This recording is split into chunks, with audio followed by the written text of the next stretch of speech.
피스 연구소 기도 모임에 오신 여러분 모두를 환영합니다. 기도에 앞서 하나님의 말씀 묵상하기를 원하는데 오늘 본문의 말씀은 역대상 16장 7절에서 23절의 말씀입니다.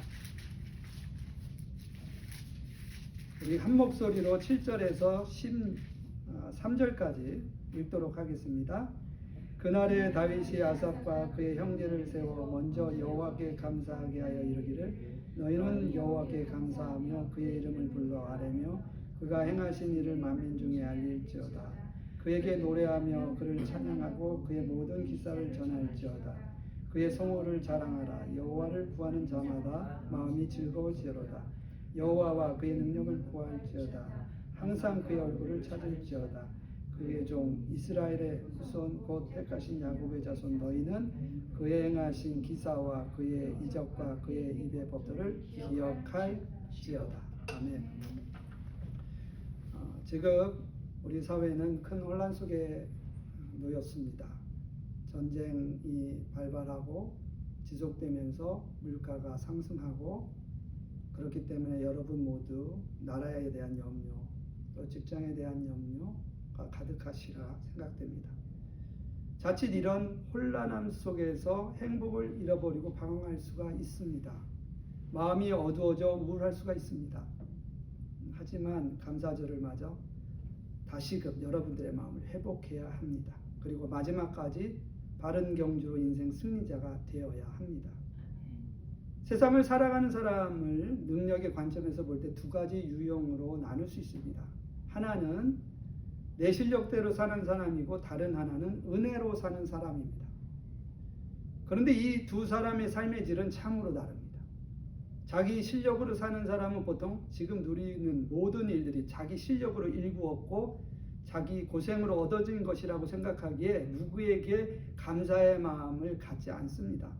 당연히 내 실력과 헌신에 대한 대가 보상이라고 생각합니다. 만약 내 실력만큼 보상받지 못하면 그것이 도리어 불평이고 원망입니다. 그러나 은혜로 사는 사람은 내 실력, 성품은 보잘것없는데 은혜로 실력 이상 쓰임받고 수고 이상 거두었다고 생각합니다. 나는 아무것도 아닌데 은혜로 과분하게 복을 받고 있음을 고백합니다. 아무리 생각해 보아도 나는 빚진 자로 그저 고마울 뿐입니다. 그래서 늘 감사하고 행복합니다. 여러분들은 어떤 유형의 사람이십니까? 늘 불평으로 사는 사람의 얼굴과 늘 감사하는 사람의 얼굴은 다릅니다. 내 능력으로 산다고 생각하느냐 아니면 은혜로 산다고 생각하느냐에 따라 이마에 내천자가 그려지기도 하고 어린아이와 같은 순박함이 배어있는 천사의 얼굴을 하기도 합니다. 자기 능력으로 사는 사람과 은혜로 사는 사람은 별 차이 없어 혹은 보임거나 더 나아가 자기 능력으로 사는 사람이 세상에서 더 강해 보이고 멋져 보일 때가 있습니다. 그래서 사람들로부터 인기 있어 보이죠. 하지만 실상은 전혀 반대입니다. 그 실상은 하늘과 땅의 차이를 갖습니다. 저는 이를 천국과 지옥의 차이라고 말합니다. 저는 감사절을 맞아 여러분 모두가 은혜로 인한 행복, 감사로 인한 승리자들 되시기를 주의 이름으로 축원합니다. 내가 내 능력으로 살고 있는가 아니면 은혜로 살고 있는가 자가 진단하는 방법이 있습니다. 여러분, 내가 불안하고 불평하고 불만스러운 때가 있으십니까? 그때는 내가 내 실력으로 살고자 할 때입니다. 그러나 은혜로 살 때는 그저 고맙고 감사하고 행복합니다. 내 마음의 상태를 보면 내가 실력으로 살려고 하는지 은혜로 살려고 하는지 자가 진단할 수가 있습니다. 이런 변화는 두 가지 발견을 통해 이루어집니다. 하나는 완전하고 사랑이 많으신 하나님 발견이요, 또 다른 하나는 죄인이면서 무능한 자기 발견입니다. 마치 십자가와 같이 하나의 발견은 다른 하나의 발견을 이끌어냅니다. 완전하신 하나님을 발견하면 그 하나님 앞에서 무능한 자신을 발견합니다. 그리고 사랑의 하나님을 발견하면 그 사랑 안에서 죄인인 나를 발견합니다. 그런데 참으로 이 진리가 역설인 것은 죄인인 나를 발견하면 할수록 더 행복합니다. 죄책감으로 괴로운 것이 아니라 하나님의 그 큰 은혜를 발견하기에 더 큰 행복을 느낍니다. 이런 행복, 감사에 대한 말씀이 누가복음 7장에 잘 소개되어 있습니다. 예수님은 시몬이라는 제자의 집을 방문하셨습니다. 유대인들은 집에 손님을 초대할 때 손님의 발을 씻어드리는 관례가 있습니다. 그런데 시몬은 예수님께 발 씻을 물도 주지 않았어요. 그런데 어떤 여인이 갑자기 들어와서 예수님의 발을 눈물로 씻고 머리털로 닦아 드리는 것입니다. 그리고 그가 평생 모은 향유를 예수님의 발에 부어드렸습니다. 시몬과 그 주변 사람들은 그 여자가 누구인지 잘 알고 있습니다. 그는 창녀였습니다. 누구도 가까이 하지 않으려는 죄인이었던 것입니다. 속으로 예수님이 어떻게 하시나 지켜보고 있는데 주님은 말씀하십니다. 너의 많은 죄가 사하여졌도다. 이는 저의 사랑함이 많음이라. 사함을 받은 일이 적은 자는 적게 사랑하느니라. 하지만 자신이 몰라서 그렇지 우리 모두는 하나님께 갚을 수 없는 죄인인 것입니다. 의롭게 보이는 시몬도 남들이 다 욕하는 창녀 마리아도 하나님 앞에서는 모두 죄인입니다. 한 번의 죄도 거룩하신 하나님 앞에서 용납받을 수 없기에 우리 모두는 하나님 앞에서 50보 100보입니다. 그 죄의 대가는 동일합니다. 사망입니다. 누가 덜 죄를 지었느냐 중요한 것이 아니라 누가 한 번도 죄를 짓지 않느냐를 따졌을 때 우리 모두는 하나님 앞에 죄인일 수밖에 없다는 것이죠. 그런데 내가 좀 의롭게 살고 도덕적으로 살았다고 생각하는 사람은 마음이 높아져 예수님의 은혜를 모르고 감사할 줄 모릅니다. 그런데 내가 죄인이라고 생각을 하는 사람, 내가 죄인이라는 사실을 발견한 그 사람은 시몬의 자세에서 마리아의 자세로 바뀝니다. 그 변화의 대표적 인물이 바로 사도 바울입니다. 자신의 능력으로 산다고 생각했을 때는 다른 사람을 죽이면서도 양심에 가책이 없었던 사울이 예수님을 만난 이후 완전히 바뀌었습니다. 예수님을 만나기 전에 사울은 다른 사람을 심판하는 혈기등등한 사람이었습니다. 그런데 그때 행복하지 못했어요. 늘 마음이 거칠었습니다. 불안했습니다.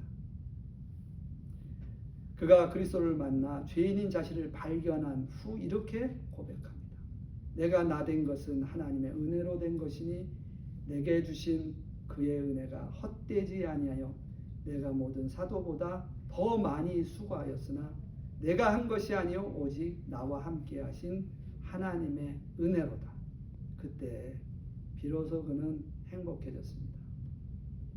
감사, 이 두 가지 놀라운 비밀을 담고 있는 그 단어, 우리에게 행복을 통해서 감사하지만 또 감사를 통해서 우리는 행복을 경험하게 되는 것이죠. 그 기준이 바로 내가 죄인이냐 아니냐, 이것을 발견하느냐 못하느냐, 그 차이에 있음을 보게 됩니다. 감사는 두 가지 놀라운 비밀을 담고 있습니다. 첫째 비밀은 감사하면 불평불만이 사라지고 세상이 밝아집니다. 감사한 만큼 평안해지고 강건해지며 지혜가 생깁니다. 감사한 만큼 하나님으로부터 더 큰 은혜를 받게 되고 고난을 이기게 되며 행복해집니다. 감사한 만큼 살만한 세상을 만들어가는 것입니다. 감사할 때에만이 하나님이 쓰십니다. 불평하면 마귀에게 쓰임받고 감사하면 하나님께 쓰임받는 것입니다.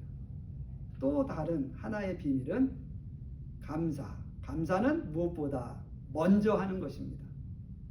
우리는 보통 무슨 일이 잘 되면 감사합니다. 결과를 보고 그 결과에 대한 이 감사를 보통 합니다. 그런데 오늘 본문 7절을 보면 그날의 다윗이 먼저 하나님께 감사하여 이르기를, 다윗은 먼저 감사했습니다. 하루를 시작하기 전에 먼저 감사하는 것입니다. 예배에도 먼저 감사하는 것입니다. 일과를 시작하기 전에 먼저 감사하는 것입니다. 어려워도 먼저 감사하는 것입니다. 공부하기 전에 먼저 감사하는 것입니다. 시험을 앞두고도 먼저 감사하는 것입니다.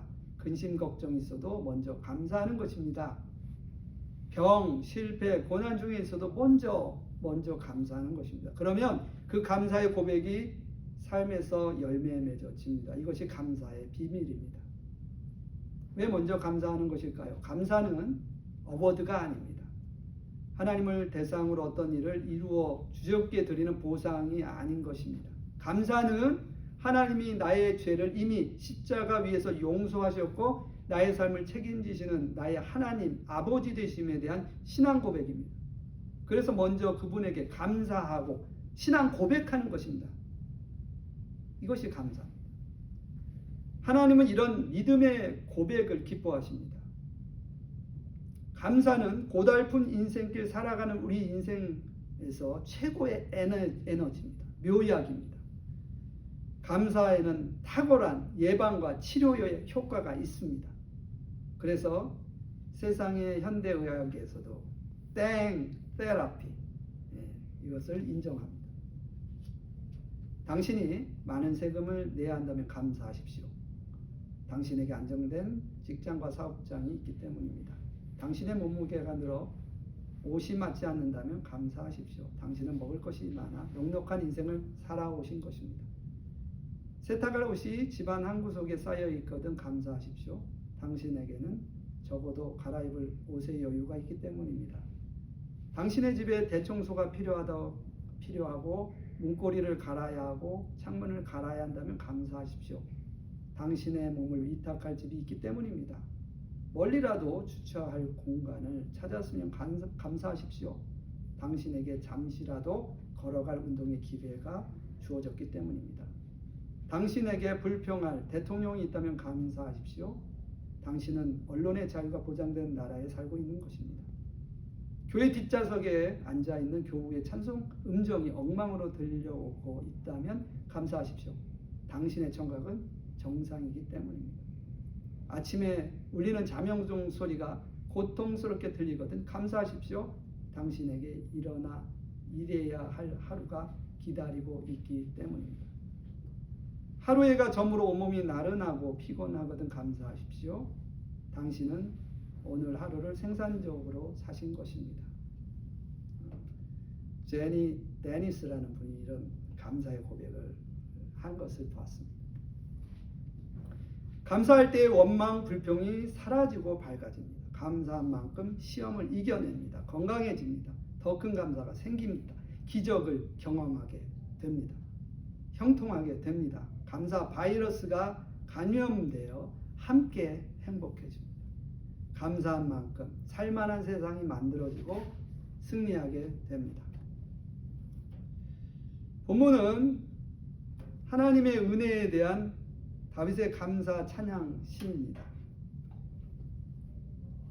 다윗은 법궤를 예루살렘 장막으로 안치한 후에 먼저 백성과 함께 예배를 드립니다. 그리고 다윗은 세상 모든 것들을 감사의 자리로 초대합니다. 온 땅이여 여러 나라의 종족들아 온 땅이여 너희는 오직 하나님만이 감사 찬양을 받으시기에 합당한 분이시기 때문입니다. 다윗의 감사 내용은 크게 세 가지입니다. 첫째, 행하신 일을 감사하라. 하나님께서 행하신 일, 그것은 구원입니다. 구원은 죽음에서 살려내는 것 또는 노예에서 해방되는 것, 이것을 구원이라고 말합니다. 이스라엘 민족에게는 출애굽 사건이고 다윗에게는 사울왕의 살해 위협 등에서 벗어난 왕자에 오른 사건입니다. 오늘 우리에게 구원은 예수님을 믿음으로 죄사함 받고 평안이죠. 의롭다함을 얻어 담력입니다. 하나님의 자녀가 되어 기도 응답입니다. 하나님의 나라를 누리고 자유, 풍성, 영생을 사는 것, 영원 승리, 이것이 우리에게 구원입니다. 구원이야말로 은혜 중에 은혜요, 복 중에 최고의 복입니다. 이 구원에 대해 감사하고 자랑하는 자에게 하나님께서 또 은혜를 베푸십니다. 오늘 본문 10절에서는 다윗이 이렇게 고백합니다. 여호와를 구하는 자마다 마음이 즐거울지니라. 둘째, 언약을 감사하라. 다윗은 구원에 대해 감사한 다음에 하나님의 언약을 기억하라고 합니다. 그의 법도를 기억하라. 그의 법도가 온 땅에 있도다. 하나님의 언약은 천대에 이어가는 언약으로 곧 영원한 언약을 뜻합니다. 우리 그리스도인들은 하나님 언약을 붙잡고 사는 사람들입니다. 나의 죄인됨, 연약함에도 불구하고, 죄인이기에 더욱 언약을 믿고 살아야 하는 것입니다. 우리가 처한 환경이 어려울수록 더욱 언약을 붙들고 살아야 합니다. 죄사함의 언약, 기도의 응답의 언약, 최종 승리의 언약, 임마누엘의 언약, 이런 말씀들이 성경에 곳곳에 담겨져 있습니다. 이런 언약들을 굳게 믿으십시오. 이 언약으로 인해 오늘도 우리는 하나님의 자녀로 존재할 수 있고 평안할 수 있고 담대할 수 있고 승리할 수 있는 것입니다. 의인은 오직 믿음으로 삽니다. 셋째, 보호하심을 감사하라. 이스라엘은 본래 인구도 적고 떠돌며 사는 보잘것없는 방랑객이었습니다. 그런데 하나님께서 친히 대적과 환란으로부터 지키시고 보호하셔서 가나안 땅을 기업으로 차지할 수 있었고 마침내 다윗을 왕으로 하는 새 위대한 나라를 세울 수 있게 되었습니다. 과거 여러분들의 삶을 한번 돌아보십시오. 하나님께서 여러분들을 어떻게 보호하고 돌보셨는지 그것을 감사할 때 하나님 기뻐하십니다. 여러분들 혹시 클로로포럼이 무엇인지 아십니까? 클로로포럼, 마취제 약품입니다. 외과 수술에 있어서 획기적 발견으로 수술을 통증 없이 받을 수 있게 해준 그 약품으로 많은 생명을 구할 수 있었습니다. 이 위대한 약품의 발견을 한 분은 영국 스코틀랜드 에딘버른 대학교의 제임스 심프슨 교수입니다. 그는 마취제 외에도 많은 발견을 해 의학계에 큰 발전을 가져오신 분입니다. 그의 말년에 한 제자가 이런 질문을 했습니다. 선생님, 지금까지 발견한 것 가운데 가장 큰 발견은 무엇이라고 보십니까? 학생들은 대신 클로로포럼에 관한 얘기를 하실 것이라고 생각을 했습니다. 그는 한참 동안 하늘을 바라본 후 이렇게 말합니다. 나의 가장 큰 발견은 내가 큰 죄인이라는 사실과 예수님께서 나의 구원자이심을 확신한 것이었다네. 참으로 놀라운 일입니다. 하나님께서 우리 죄인을 구원하시려고 친히 하늘 보좌를 버리시고 인간의 몸을 입으시고 인간의 몸을 입으시고 성육하신 것입니다. 스스로 죄인이 되어 십자가의 죽으심으로 인류 구원의 길을 마련하셨습니다. 누구든지 예수를 그리스도 믿으면 죄 사함을 받고 평안을 누립니다. 의롭다함을 얻어 자유를 누립니다. 하나님의 자녀가 되어 풍성한 삶을 사는 것입니다. 천국 백성이 되어 영생을 사는 것입니다. 죄인이 의인이 된 것입니다. 하나님과 원수가 되었던 내가 하나님의 자녀가 된 것입니다. 이런 변화의 근거는 나에게 있지 않습니다. 오직 하나님의 사랑에 근거합니다. 나는 하나님의 사랑을 받을 수 없는 죄인입니다. 그럼에도 불구하고 하나님은 나를 사랑하셔서 나의 죄를 위해 십자가에 죽으셨습니다. 우리에게 가장 큰 선물, 하나님의 자녀가 되는 권세를 주셨습니다. 이것이 바로 은혜입니다.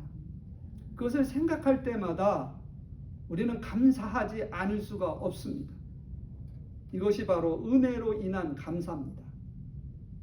그러면 행복해지고 승리하게 되는 것입니다. 오늘 감사절 맞이해서 여러분 이런 감사가 하나님께 올려지기를 원합니다. 인생 승리의 결론의 말씀은 일체 은혜, 범사, 감사로다. 일체 은혜, 범사, 감사로다 입니다. 성경은 말씀합니다. 항상 기뻐하라. 쉬지 말고 기도하라. 범사에 감사하라. 이는 그리스도 예수 안에서 너희를 향하신 하나님의 뜻입니다.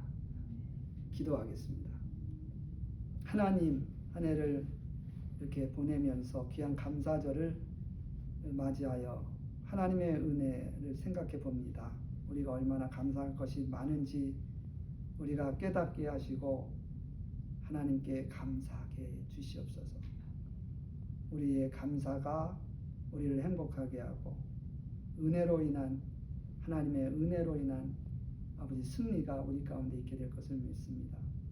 은혜로 인한 행복, 감사로 인한 승리가 우리의 삶 가운데 가득 채워지도록 우리를 축복하여 주시옵소서. 감사하며 예수 그리스도의 이름으로 간절히 기도드렸습니다. 아멘.